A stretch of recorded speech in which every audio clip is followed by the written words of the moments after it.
Hello and welcome back to part 2 of Should Christians Keep Old Testament Laws by Mr. Evolution, aka Brett Keane. To follow commandments and laws, then you're fucked. And then Christians say, well, I'm under grace. I'm under grace, and says Jesus Christ fulfilled it. Here's the thing. They were under grace in the Old Testament as well. But the religious Pharisees put the yoke of the law upon them. The teachers of the law put the yoke of it upon them. Jesus Christ kept all the laws and commandments. Doesn't that logically mean that Christians have to keep the commandments and laws? The very definition of Christian. Right, that is true. But how we are to judge people by the law has changed. Is to be Christ-like, so you got to follow and do as Christ did. If the son of a bitch kept the laws and commandments, then you have to as well. Sin is called transgression against the law. That's what sin is. In Revelation, it says, guess what? You are going to be judged and condemned based upon your works as well as your iniquity, which would be law breaking. Now, I just don't get it. I really don't. 1 John chapter 5 verse 1 through 3 says, if you love Christ, you'll keep his commandments and laws forever. Right, Christ's commandments and laws. They are different, the ones that he specifically gave while he was here in the flesh, than the ones that were given at Mount Sinai.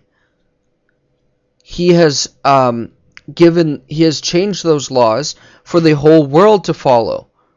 One was for a specific group of people who was not only a faith or a religion, but also a nation. And so to break those laws would also make you an apostate or an enemy of the nation. 90% of the book has a God who is very angry because people won't obey him. But now Christians have somehow found this asshole by the name of Paul that they probably never even read all the way through the story and claim that they're... So far I haven't used Paul. Off. That all they have to do is believe. Well, according to the book of James, chapter 2, verse 11 through 20, it makes it very clear that even the demons believe. Even the demons can believe. It takes a little bit more than that. Right. Show me your faith, I'll show you my works. Faith without works is dead. Yeah, I agree with you. And some Christians, they're just, it seems like they just put their fingers in their ear and say, la la la la la la la, I'm saved by grace, I'm saved by grace. I've seen this in chat rooms. Okay, I understand that. And they tend to be the ones that don't want to make Christ the Lord of their life. But remember, Brett, not everybody who says to Jesus, Lord, Lord, will enter the kingdom of heaven, but only he who does the will of his Father. They might say on the day of judgment, oh, well, we cast demons out in your name. I remember praying for somebody, and, we did all these works in your name. But he will say to them, I never knew you, you evildoer, or you worker of iniquity, or you sinner, because they did not become born again, born of the Spirit of God. And according to the very guy that they worship nowadays, because they've thrown Jesus' shit right out the window, is this guy named Paul. Even the Paul character says, don't just love by tongue, you gotta love by action. Do they do that? No. Do they? No. I've actually also heard Christians state things. Well, I don't know what Christians you're hanging out with that aren't loving by action. And I would encourage any Christians watching this video that I'm making, stop saying, you're going to burn in hell. I'm going to be happy when God tortures you to atheist. I mean, how stupid and ignorant can you guys be? That is not an answer. You have to go and do the research and answer them back. You're putting a stumbling block in front of their faith in Jesus Christ by threatening them. Nowhere in the scripture does it say that we're to give that kind of answer. Nowhere in the teachings of Jesus do you see to give that kind of answer to people.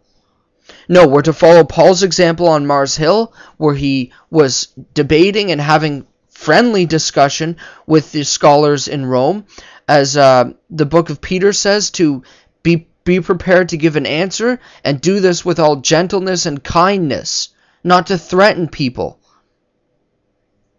But some people, Brett, I have to say, like atheists, like anybody, they join things because they're full of hate. And they use what they've joined as a scapegoat to project that hate with feeling that they're doing it with righteous indignation. But you will know them by their fruit, Brett. You will know if they are Christian or not by how they are acting. And the Bible tells you what the fruit of the fruit that comes from God is like. It gives a whole list of it.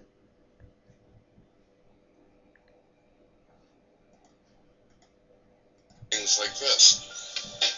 Jesus, he done away with stoning. He done away with all the Levitical laws. And they try to give me the example of whenever a woman is brought forth for committing adultery, for whoring, that Jesus sat down in the dirt and everything and started writing in the sand, and he basically states, oh, for who has not sinned, cast the first stone. They think that somehow he did away with the laws because of that little predicament that he was in the Bible. The problem with it is, according to Levitical law, it states that in order to stone a person, you have to have both the adulterer as well as the adulteress along with it. And they didn't bring forth the adulterer. All they brought forth was a woman that they accused of doing it.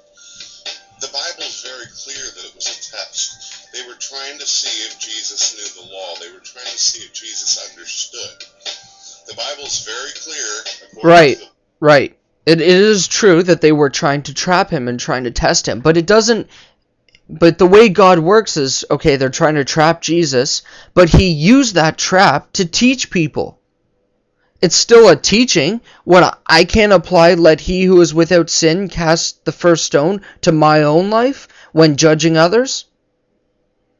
You're acting as if, oh, well, this is a strict, situational, ethical event where we can't apply it at all. No, if we actually read the story about this, John 8:7, but Jesus went to the Mount of Olives at dawn. It's John 8:8.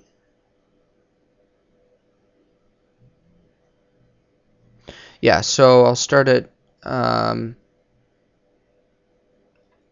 John 8 at verse 9. At this, those who heard began to go away at the time, the older ones first, until only Jesus was left, with the woman still standing there. Jesus strained and asked her, "Woman, where are they? Has no one condemned you?"